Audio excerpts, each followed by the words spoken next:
Hello guys! So, yun na nga. Ano ba maganda at mainit na topic ngayon guys? So, wag muna tayo doon sa mainit na topic at baka mabash tayo. So, I wanted to talk about na lang about doon sa bill na napasa yung about sa divorce. Okay?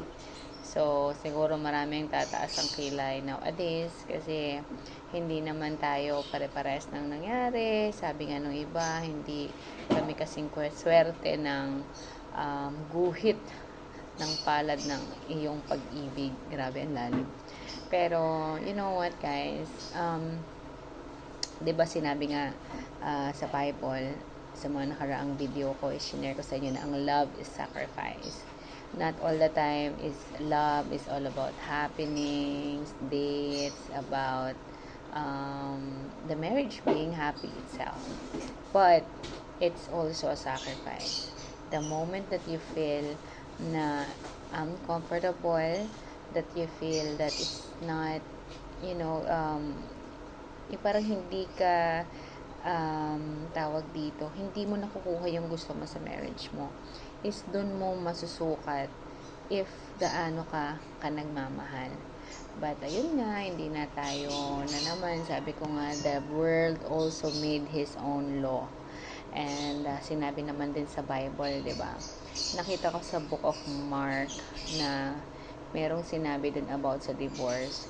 So, sabi doon sa Mark 10 verse 4, they said Moses permitted a man to write a certificate of divorce and send her away. So, that's during the time of Moses daw. It was because your hearts were hard that Moses wrote you this law, Jesus replied. 'Di ba? So kaya pala noon is nagkaroon ng ganung batas, pero that is batas ng tao is because yun nga, your hearts were hard that Moses wrote you this law. Kasi nga yung mga puso ng tao noon ay matitigas ang kanilang mga puso. Pero sabi ni Jesus, at the beginning of creation, God made them male and female. For this reason, a man will leave his father and mother and be united to his wife, and the two will become one flesh. So they are no longer two, but one flesh. Therefore, sabi sa verse 9, what God has joined together, let no one separate. 'Di ba?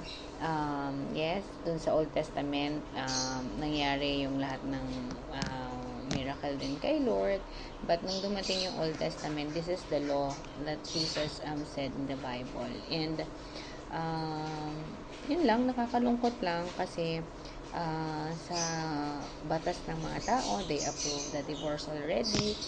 And yun nga, since we have free will, ako naman ay hindi naggagawa ng mga videos na ganito to bash anyone, but to inspire everyone to follow the Bible, the guidelines of the Bible na iniwan sa atin ni Jesus, na as much as possible, we love, we sacrifice, we rejoice even though the circumstances is not always good.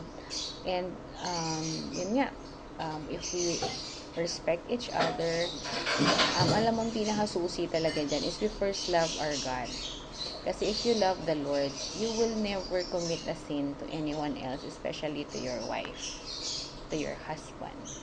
So, it's very important. It's so very important that we know the law of Jesus. The law is in the Bible. Na ano yung binilin sa mag-asawa? Anyone that has joined together, let no one separate. So, yun lang guys. Wala naman tayong binabash dito. I'm just encouraging everyone to read the Bible, to know more about our God. And in case we're having an issue, we're having troubles with our marriage, something like that, balik tayo dun sa source natin. And let's pray for our husband, let's pray for our wives, let's pray for our family. Kasi that's our best armor, as our best weapon. Marami akong kilala dyan, grabe ang mga sacrifices nila with their marriage. But, through prayers, talaga naman, naayos ang lahat. So, do not lose hope. Everyone, lahat tayo may problema. Lahat tayo dadaan sa pagsubok. And all we need to do is tama yung kinakapitan natin.